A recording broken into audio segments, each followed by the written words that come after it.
जय श्री हरि विष्णु। हे भगवान विष्णु, एकादशी की इस वीडियो को जो भी लाइक करे उसकी समस्त मनोकामनाओं को पूरा कर देना तथा साथ ही उसकी जन्म जन्मांतर की गरीबी को दूर कर देना। दोस्तों, एक लाइक ज़रूर करें।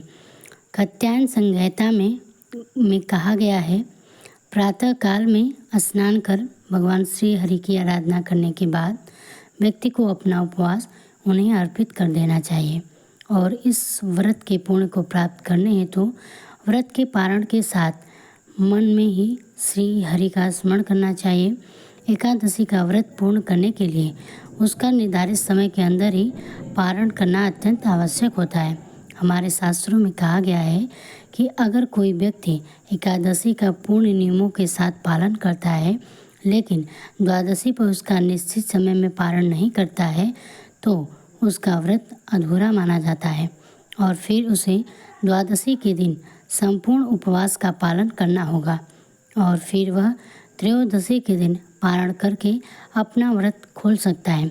तो इसलिए जितना महत्वपूर्ण है एकादशी व्रत का पालन करना, उतना ही महत्वपूर्ण है द्वादशी पर उसका निर्धारित समय में योग विधि से पारण करना चाहिए।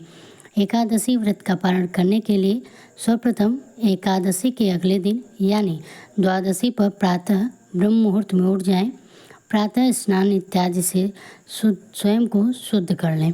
उसके बाद जिस प्रकार आपने एकादशी के दिन भगवान की मंगला आरती की थी, उसी प्रकार द्वादशी के दिन भी आप भगवान की मंगला आरती करें या फिर उसका दर्शन करें। उसके बाद तुलसी देवी की पूजा करें, उन्हें जल अर्पण करें और उनकी कम से कम 3 बार प्रदक्षिणा जरूर करें।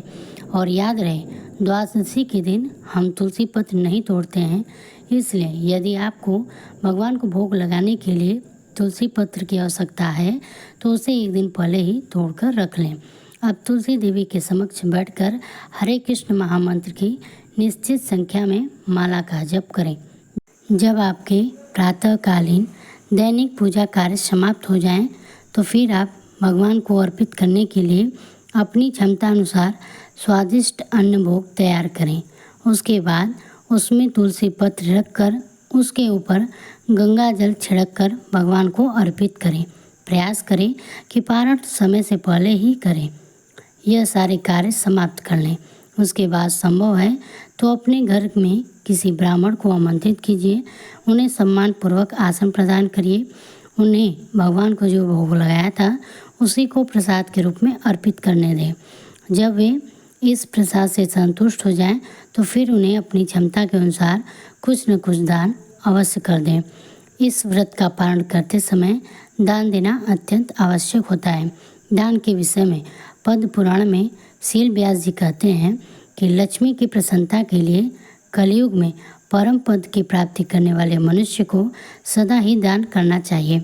दान देने से आपकी लक्ष्मी का शुद्धिकरण होता है और जब आप उसे भगवान के सेवा में लगाते हैं तो वे आप पर अधिक प्रसन्न होती हैं और सदैव आपके घर में निवास करती हैं। इसलिए प्रत्येक व्यक्ति को अपनी क्षमता अनुसार कुछ न कुछ दान अवश्य करना चाहिए।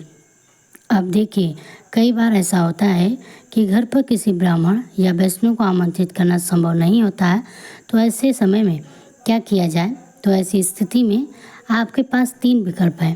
पहला यह है कि आप भगवान को भोग अर्पित कीजिए और उसे अपने नज़दीक के किसी मंदिर में जाकर पुजारी को या किसी ज़रूरतमंद को दे आइए। दान की लक्ष्मी आप मंदिर में दीजिए।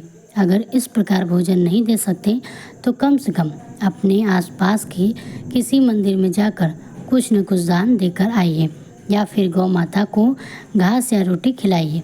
अगर आपको लगता है कि इतना भी समय आपके पास नहीं है तो आप घर में ही भगवान से प्रार्थना कीजिए, अपना एकादशी व्रत उन्हें समर्पित कीजिए, लेकिन किसी भी स्थिति में कुछ न कुछ दान अवश्य कर देना चाहिए या फिर वह दान निकाल कर अवश्य रख लेना चाहिए। दान देने से व्यक्ति के अंदर अपने धन के प्रति आसक्ति कम होती है और यह छोटा सा कदम धीरे ही सही लेकिन अंततः मनुष्य को वैराग्य की ओर अग्रसर करता है। इसलिए भी दान देना बहुत जरूरी होता है। दोस्तों, पुत्रदा एकादशी व्रत पारण का समय सुबह 5:51 से 8:05 तक रहेगा। दोस्तों, आंवले के पेड़ पर भगवान विष्णु का वास माना गया है, इसलिए एकादशी व्रत के पारण में आंवले का भी विशेष महत्व होता है। एकादशी व्रत का पारण आंवला खाकर करने से अखंड सौभाग्य, आरोग्य और संतान सुख की प्राप्ति होती है। एकादशी के व्रत के पारण में चावल जरूर खाने चाहिए।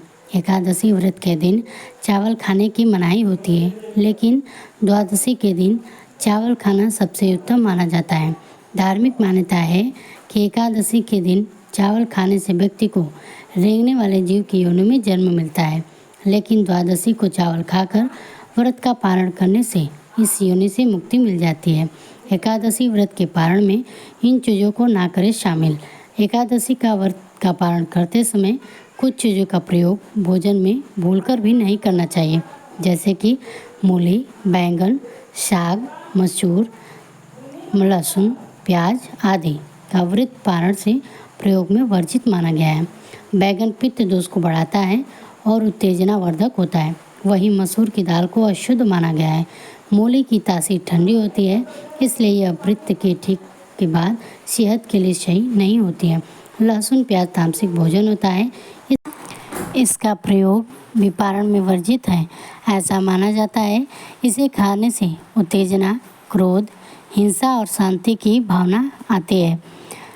पुत्रदा एकादशी का व्रत का महत्व। धार्मिक मानता है कि पुत्रदा एकादशी के दिन व्रत करने से संतानहीन व्यक्ति को संतान की प्राप्ति होती है, मन चाहे मनोकामनाओं की पूर्ति होती है। पुत्रदा एकादशी का व्रत रखकर भगवान विष्णु और माँ लक्ष्मी की पूजा करने से जीवन में सुख शांति बनी रहती है।